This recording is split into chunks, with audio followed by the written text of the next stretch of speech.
You're listening to the Effective Statistician podcast, the weekly podcast with Alexander Schacht and Benjamin Pieske, designed to help you reach your potential, lead great science, and serve patients without becoming overwhelmed by work. Today we are talking about the role of training and launch and commercialization.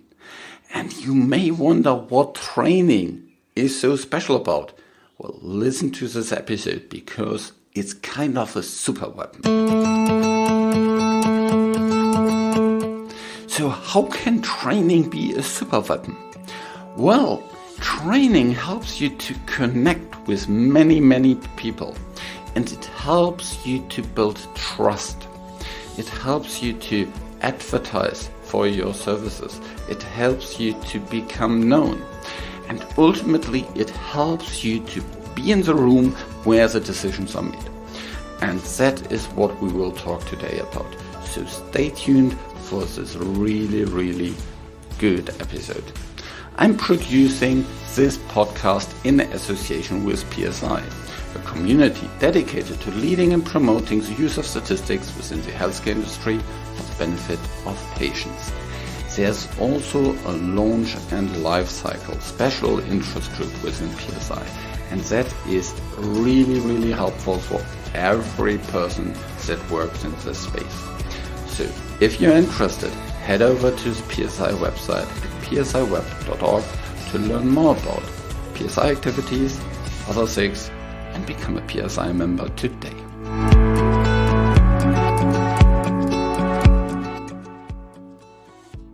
Hello, and welcome to another episode of the Effective Statistician. I'm Jenny Davenport, and we're going to do something different today. I'm going to be interviewing Alexander Schacht on the topic of developing and administering training for non-statisticians. We got to talking about this a lot through our work with the new SIG in the PSI organization. The SIG is dedicated to statisticians working in the environment of launch and life cycle. That is bringing a newly approved drug all the way to patients, and what kinds of evidence generation and other activities statisticians can contribute to that are really valuable. And one of these is training so that everyone understands the data and the methods that were used to bring this beautiful product to life. So, Alexander, would you like to say a few words to start? Yes, thanks so much for the introduction. It's really nice to hear someone else saying all these words. Yeah, training, I think, is a really interesting topic. I always, when I went into pharma, I thought, well, yeah, of course we'll do some kind of stats training. And I was always kind of thinking about the stats training that I would, do at university, kind of. What is a t-test? What is actually a test? What is a p-value? All these kind of different things. And over the time, I realized that's surely not the best approach to just kind of copy and paste what I did at university to the pharma world. And I learned that training not only helps, the people in the audience, but it is an awesome tool for me to improve my influence in the field, build connections, build networks. And so I leveraged training quite a lot across my career, during my career, in many different occasions. And most of the time, actually, I didn't call it training because training has this kind of bad connotation, especially stats training. Who wants to go to a stats training at least if you're a non-statistician? Definitely. And so how did you get started providing training for non-statisticians? Were you asked? Did you offer? I don't know, maybe both. Yeah, there was some stats training anyway going on. And so I participated in this. And then there were also requests coming because people didn't understand kind of the phase 3 data they were asked to talk about. And people came and asked, oh, can you help me with these kind of things? What does that mean? Here's this hazard ratio, or here's this new methodologies that everybody talks about, MMRM. MMRM at the time was kind of, it's a big new thing. And, we are not using LOCF anymore. Oh, we are now using MMRM. What's the difference, actually? These kind of things were really kind of important at the time. And it was a lot of one-to-one training, but then also, there's these questions that everybody has. So let's go into that. There was one specific thing that I got involved in that was a journal club. I really loved these. It was a setup in the German affiliate of a big company. And that company had a couple of different products in neuroscience, one of which was a huge blockbuster antipsychotic. And there were about 12, 15 medical scientific liaisons together with their lead physician. And whenever they had a meeting in the office, a regular meeting every month or so, they would also have 1 hour a journal club where they go through 2 publications and talk about it, what it means for them, how they can talk about it with the key opinion leaders. And one of the MSLs would give a kind of medical update on it, and I would do a statistical methodological critique of it. And I loved it because it was very, very engaging, lots of good discussions about these things. And I learned quite a lot about how to communicate about statistics effectively. So there's a couple of big topics that you introduced there, and I'd like to break them down a little bit. So the first is, of course, that usually the people that are going to be talking about the phase 3 data and their implications are not statisticians. Yes. So can you talk a little bit more about what they're interested in and why they need to understand the statistics? So yes, if you think about kind of the ratio of statisticians to non-statisticians in pharma companies that actually talk about this research, it's probably something like 1 to 1,000 or something like this. Mm-hmm. If you think of all the sales reps, the marketing, the medical people in the affiliate, in the regions, at global level, and global, the fewest of these, for big products or therapeutic areas, these can be, thousands of people. And they have the challenge that they don't directly usually have access to a statistician, but they need to talk about the data in their day-to-day job. An MSL, talks with key opinion leaders and has long conversations with these, sometimes an hour or even longer, to talk about some new studies that are coming out. And of course, they get challenged on, anything that looks new or looks different or looks surprising or isn't in some way, shape or form not in line with what the key opinion leader expected. Mm-hmm. And so if they are not confident, they cannot really explain it in a good way. And that doesn't build trust then between the different people. Mm-hmm. And, if imagine you would be, going to a key opinion leader, a world expert on XYZ, and your job is to talk about something that you don't really feel comfortable talking about. This is a miserable situation. And so these people really have an interest to understand all the details, the ins and out, so that when they get challenged by customers, they can confidently provide an answer. So they have a really, really big interest to understand all of these. Same way, kind of, if you think about marketing people, if they want to provide good marketing material, or if they want to understand what are the strengths and limitations of the studies from the competition, they also need to understand, why is that study different than our study? Is that a good thing? Is that a bad thing? What are the consequences for us? Do we need to write our claims differently? Even will we get into trouble? Could we be accused legally?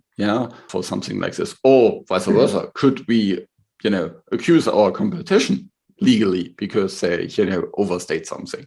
All these things depend very much on methodological, statistical questions, and therefore it's just really important for them to understand the ins and outs. The other thing that I think would be great if you could touch on is what these interactions between the statistician trainer and the non-statisticians can teach us statisticians about what's important. Yes, very good. So the first is I learned quite a lot about what's really on the mind of the people that are working in the field, that see customers every day. If you work in your global or kind of statistical ivory tower, you can very easily get detached from what's really happening. What are the real questions? You may think, that's pretty clear and straightforward. It may not be that way.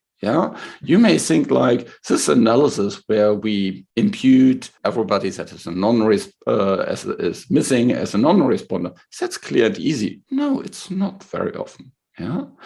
And there's lots of very, minor details that can play a big role, in exclusion criteria or study lengths or things like that you might not actually see as a topic.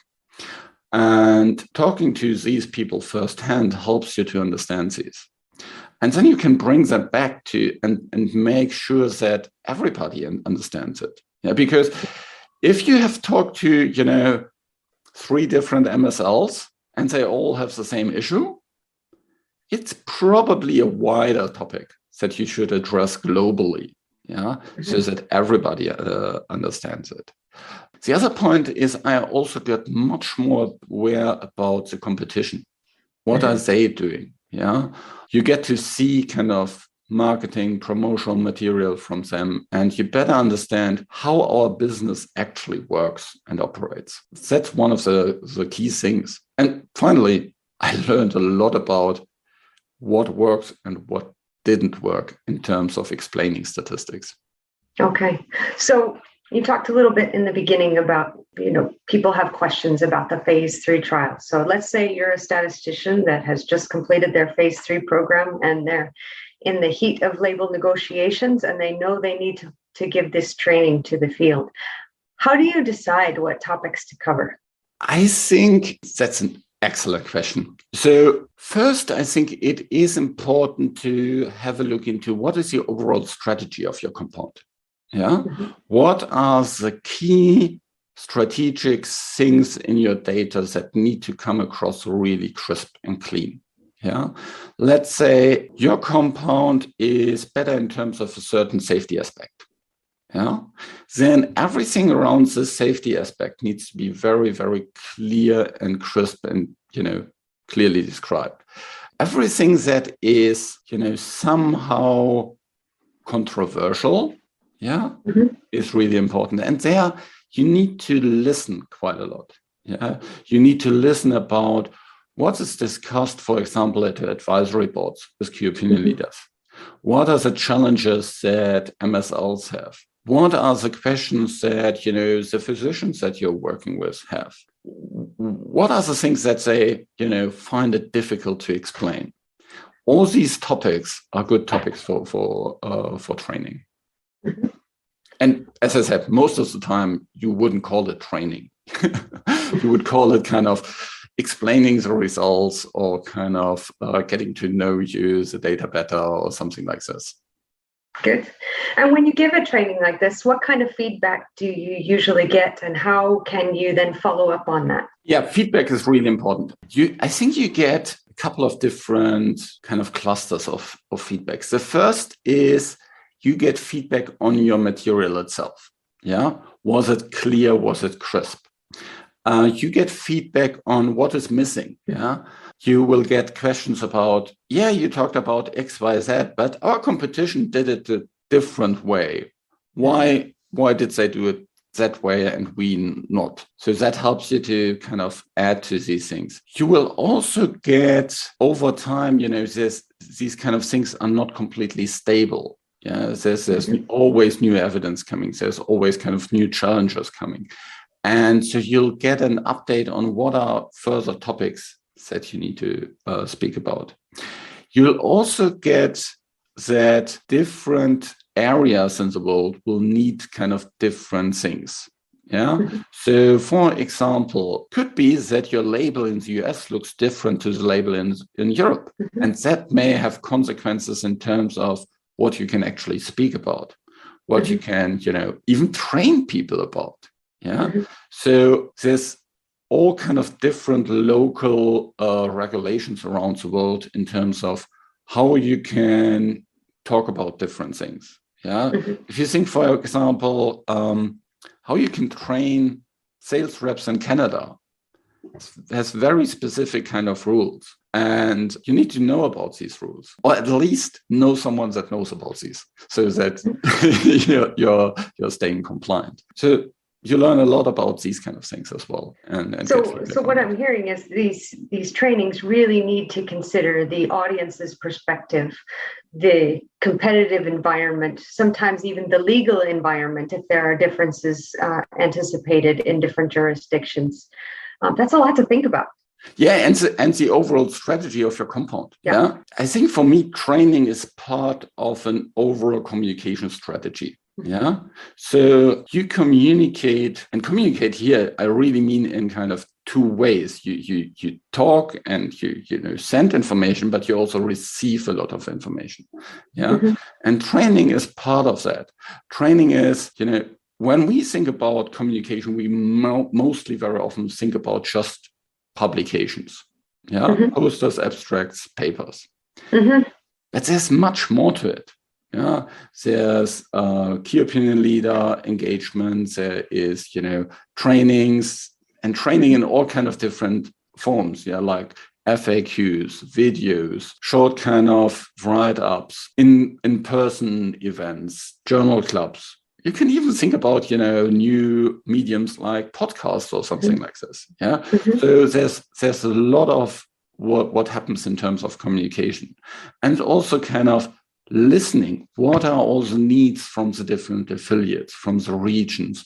What is happening in the competitive space? Yeah, you need to have a good kind of communication, again, kind of speaking and listening process overall. And training is one of the key factors there.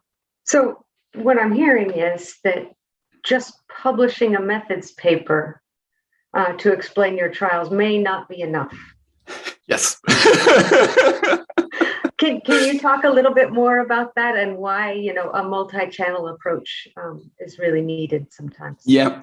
To have really good, robust communication, you need to understand that kind of theory of communication. What you think is not what you say. What you say is not what is heard. What is heard is not what is understood, and what is understood is not what is acted upon. Yeah. So there's this whole kind of chain where, and at each step it can go wrong. Yeah. And so you need to make your communication channel really robust to make sure that everybody gets a message, and not just once, many times. Yeah. If you think about change management within your company, there's this rule of thumb that you need to talk about something important 7 times before everybody heard it at least once.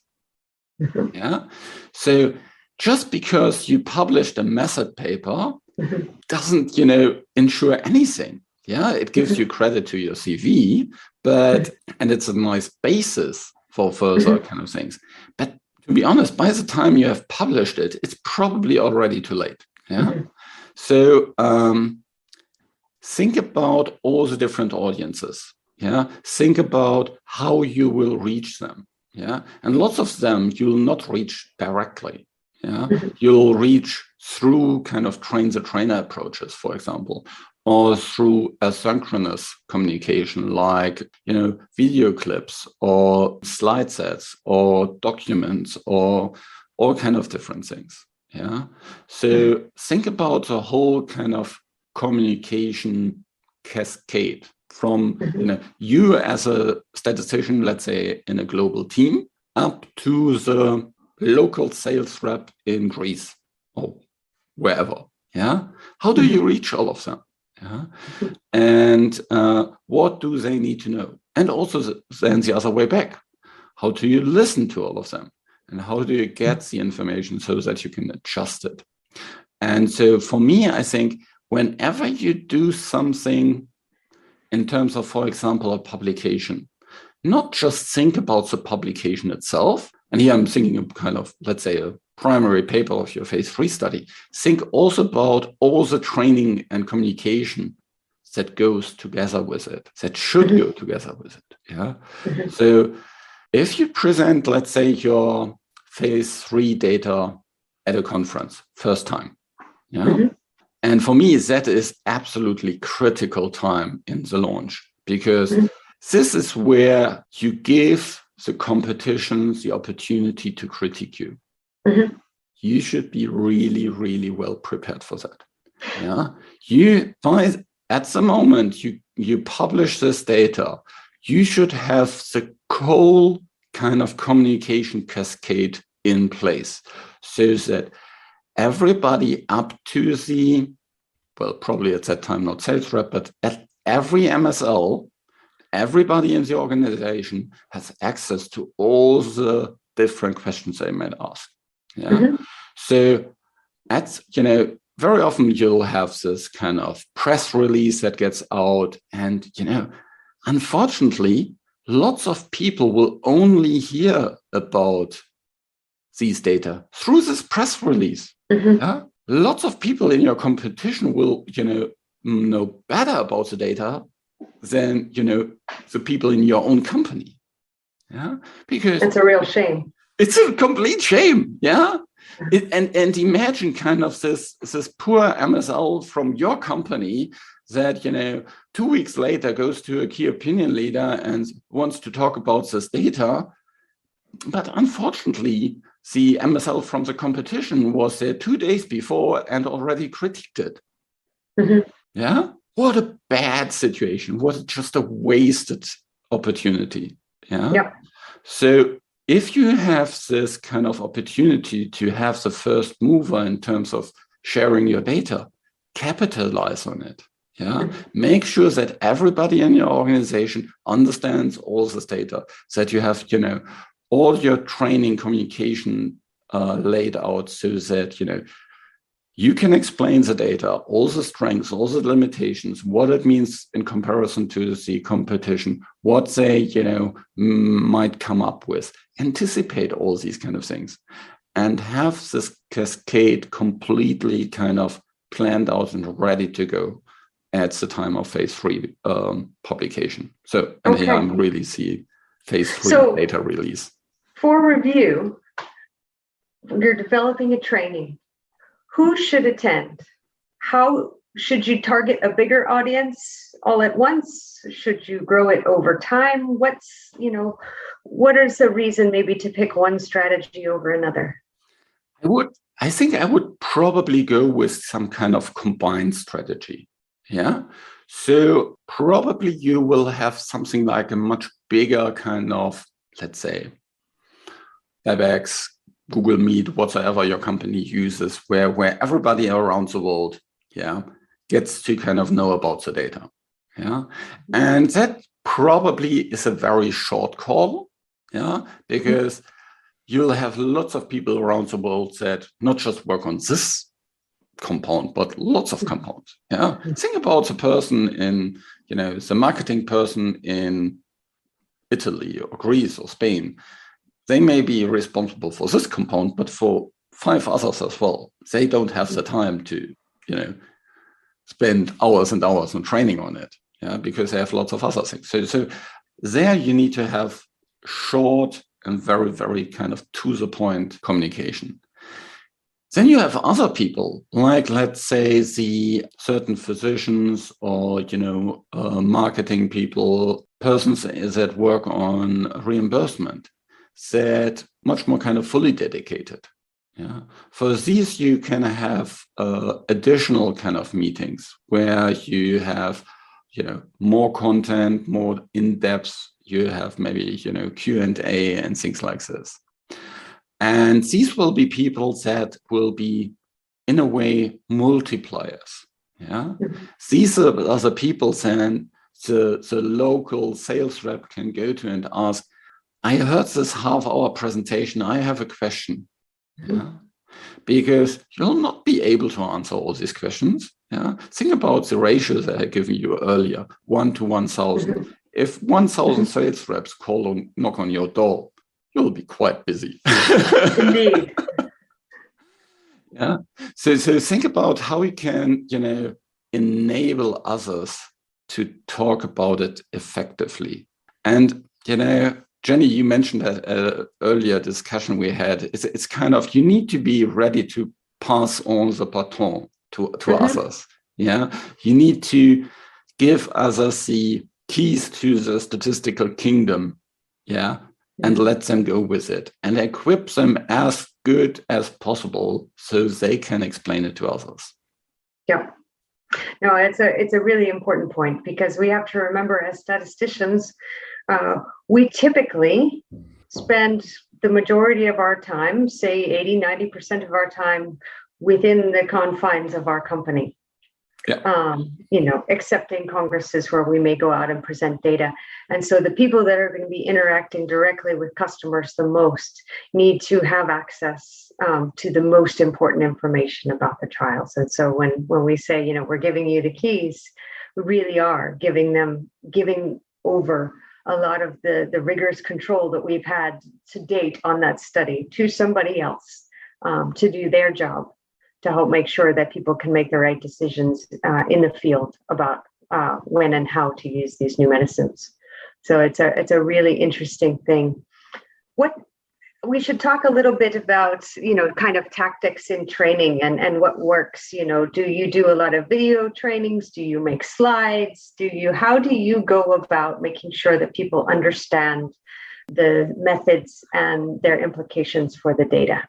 So I think the first is you need to be, whenever you give a training, understand first about what do you want to achieve, what are your goals, and there are two sides. What are your goals for yourself?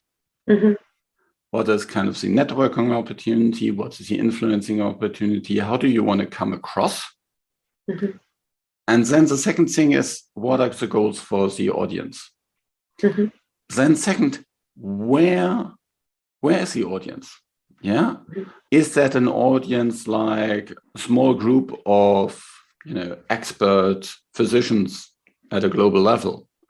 Or is that, a very heterogeneous group of people from global affiliate region, from different functions that you train maybe at a conference? Yeah. Think about where they are and think about kind of what exactly they need to know. How do you get to that? One of my key tactics is to co-create. I love it. Yeah. So instead of you doing all the work, pick someone from the audience and do the training together. So maybe, if you're going give it to a group of global physicians, pick your favorite one and ask whether you want to do it together. Or you do it at a conference. Pick one of the MSLs that you like to work with and ask whether you do it together. That way, while preparing it, you can make sure that it's appropriate for them. Yeah? And the other thing is, you get so much more credibility. Yeah. It's one thing if a statistician talks. It's a completely other thing if a peer talks. Absolutely. It's also a great way to make sure that the appropriate message is getting through. Is if anyone can explain it, you've succeeded. If only the statistician can explain something correctly, you haven't really done a good job of training. You haven't succeeded in passing over the keys. Exactly. However, that might not always be possible. Yeah. So maybe you are asked to give, a presentation or training this afternoon. Yeah. Mm-hmm. In these kind of circumstances, I'm usually doing something more kind of flexible. Yeah. So I would walk into the training and first kind of capture what are all the things you would like to get to know from this training. Yeah. And then I, go around the room. Best is to start with the most junior person in the room and then, ask all the others. What do you would like to get out of this training? What are your main questions? And you can write them all down on a flip chart, or if it's virtual on a screen, and then kind of cluster them. Yeah, you'll see kind of what are the main topics that people want to talk about. And then, go from there and explain them one by one. That's a really good point in terms of, appreciating the scope. Is if you have 1,000 people, they're not going to have 1,000 different questions. Exactly. Yeah. And then the other thing is, in terms of tactics, always follow up on things. Yeah. So maybe there is an open question that you didn't have time to answer, or you didn't have the data to answer, or it was about something like, how is that compared to this study from the competition you have never heard about? Yeah. Follow up on these things. That helps you to build credibility. That is where kind of afterwards people say, yeah, that training by Jenny was really, really great. I absolutely can recommend it. Yeah. That's where you get all the benefit for yourself. Yeah. Because after the training, you want to be in a situation where you haven't just kind of trained the people, but you also have increased your influence via building trust, via showing you're caring for the people. You're showing you're someone that can actually explain things, someone that has competence, and someone that has character in terms of following up on things, being reliable. All of these things will help you to build trust, and this will help you, to follow up on other things. Yeah, that I've been in lots of situations where, these kind of trainings have opened me new doors to new opportunities, to maybe be invited to local key opinion leader meetings, or to, behind the doors discussions that I wasn't even aware about happening. Yeah. Or maybe there's a marketeer in the room that says, hey, he really knows all the data. Let's bring him into this meeting where we talk about kind of our next promotional campaign, so he can explain us, what data best to use and what are the other things that are possible. Yeah. So there's a lot of positive things that can happen to you personally as well, not just kind of nice things for the audience. No, I think that's a really important point, is that this does help build your brand, potentially more than just having your name on the analysis plan. Well, that this is really an opportunity to bring the data to life in a way that the people who struggle to read the analysis plans may not otherwise see. And that's really important because they will remember you. The field people tend to be on those products for a very long time. Yes. Whereas the medics that led the development program may move on to the next product very rapidly. And so they won't be there to say, Alexander did a great job, you should bring him in again. Whereas these MSLs will remember you and will ask for you by name. Yeah. And I would say 99.5% of the people in your audiences here will actually have never seen an analysis plan.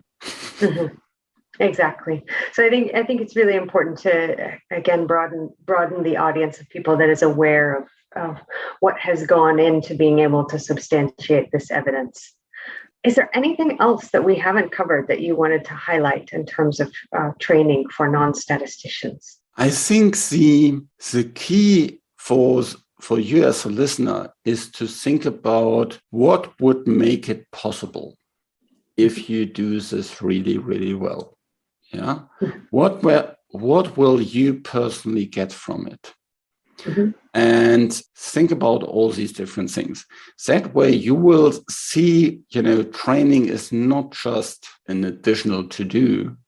Mm-hmm. It is one of the ways how you can massively increase your influence. Mm-hmm. And also massively increase your exposure. Yeah. Mm-hmm. Imagine you have very, very senior people in these audiences. Yeah. I once gave a training at a European key opinion leader meeting, and the president of the whole European, organization of the company was in that room. Yeah. That helped me to build a really, really good relationships there. Yeah. He would I once was in standing in the lobby of the German affiliate, and he was there coming from a meeting, hurrying to the airport.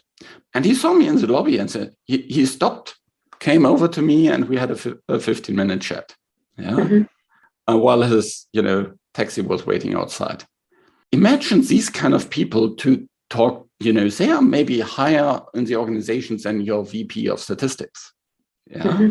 They can help you to open doors that your VP of statistics can never do. Yeah. So there are a lot of opportunities in these trainings. Think about them. Definitely. I think that was very well said. Thank you, Alexander, for being open to this different role in this podcast. And I really hope that listeners will consider what they can do to seize the opportunity to train non-statisticians on their phase 3 data or on other data problems to help them do their jobs better. And of course, to help the statistician raise their credibility. Thank you very much. Thanks so much. This show was created in association with PSI. Thanks to Rain, who helps with the show in the background, and thank you for listening. Reach your potential, lead great science, and serve patients. Just be an effective statistician.